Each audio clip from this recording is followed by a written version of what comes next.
Nationals MP Darren Chester will challenge Barnaby Joyce for the Nationals leadership next week. The former Veterans Affairs Minister has told 9 newspapers it's time for a change and will nominate himself when the party meets on Monday in Canberra. Following last week's election wipeout, Liberal MPs have expressed frustration over Mr Joyce's comments on the coalition's net zero policy, claiming they damaged the previous government's chances. Even though the Nationals Party saw a swing against it in many electorates, it did not lose any seats.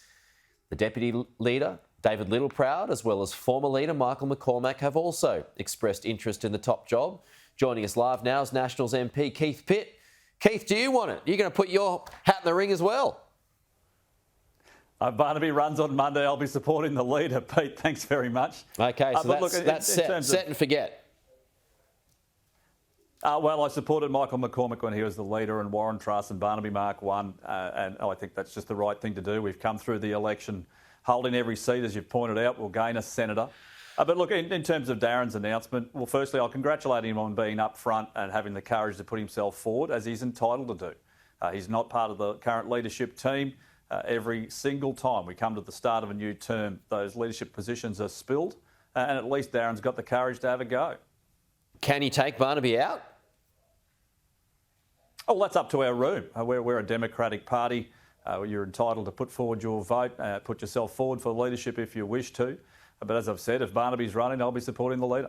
OK, Darren Chester says the Nats need to take some responsibility for the inner city Liberal losses. This forms part of his argument. Do you accept that? Do you take any responsibility for that? Well, Darren's our second most experienced member of the Nationals Party room right now. He's experienced opposition before. It's not something that any of us wanted to do. I've got to say it, I'm sure you'd understand that, Pete. But we weren't on the ticket in those seats. They were Liberal candidates and sitting Liberal members. We took our proposition to regional Australia. We've been successful. And the country, in my view, has always been best served by the coalition between the Liberals and the National Party. There are times where we have different views, but that's to be expected. I mean, it's comments by Matt Canavan that David Littleproud says didn't help. It's comments by others as well that this Labor campaign that suggested a vote for whoever was the Liberal member was a vote for Barnaby Joyce. I mean, do you accept that all worked against you? I think there'll be a shopping list of things that weren't helpful. But once again, they weren't on the ballot. If you look at those candidates that were standing in those seats, they were the choices that people had before them. They've chosen to take a different direction in a number of seats, and that is democracy at work. Now, when the people want a Labor government, they get a Labor government. Just on one of those inner city Liberals, Dave Sharma, he shared some of his reflections in an op-ed this week, and in one of the points he makes, he says that we could have promised to pursue civilian nuclear power because he believes the policy pitch was undercooked. Is he right on that point? Why shouldn't that have been explored more? I'm not sure where he's been for the last 3 years. He certainly could have put that forward more publicly. But I think it's something that needs to be considered, Peter. You know my position. It just makes a lot of sense. If you compare this with the proposal from Mr Albanese, and they've only been there for a few days, 20,000 square kilometres of solar that can be damaged by hail and cyclones and all the other challenges we have in Australia versus a much smaller footprint, something that's close to 100% reliable, that has no emissions. I just think it's something that we need to consider and explore. Now, those opposite, well, they're not even opposite anymore, they're in government. They will absolutely run around with their hair on fire. But why shouldn't we have a discussion about something that's technically feasible that's used elsewhere? No, I know you've been a big supporter of that in the past. So why didn't you do that, though? Why not get behind that more and separate yourselves even more from the Labor Party? Well, we took a proposition to the Australian people, which has not been accepted.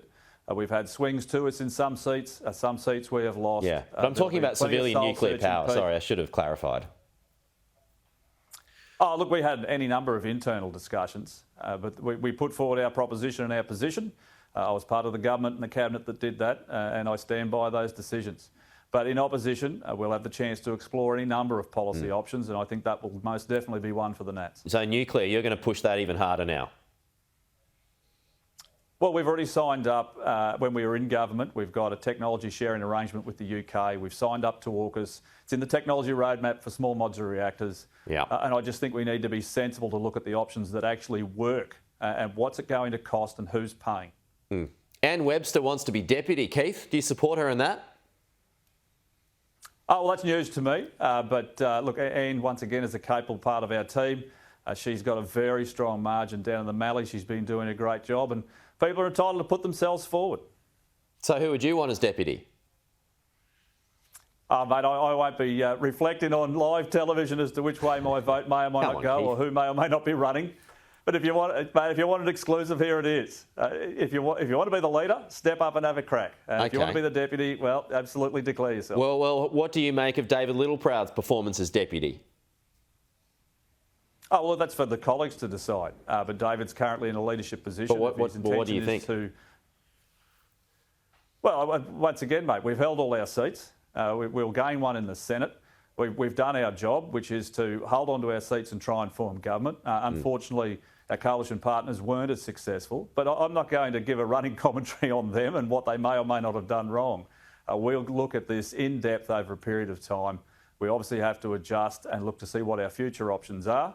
And Monday, we'll sit down and have a chat and see where it all falls. OK, well, it looks as though your fellow Queenslander, Peter Dutton, is going to be the leader of the Liberal Party. First of all, is he the right choice? Mate, that is entirely a matter for the Liberal Party. No, I knew you were going to say that. Just as I don't expect they won't reflect on ours. But I get on very well with Peter. He's an incredibly experienced MP. He's held a marginal seat for a number of elections now. So, you know, his gut instincts are good. And if that's the choice the Liberal Party makes, well, of course, I'd support it.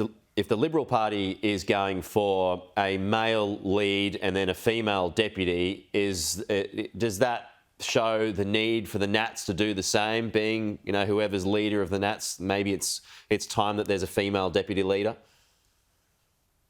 Peter, I'm one of those rare individuals who think you should just pick the best person you can find.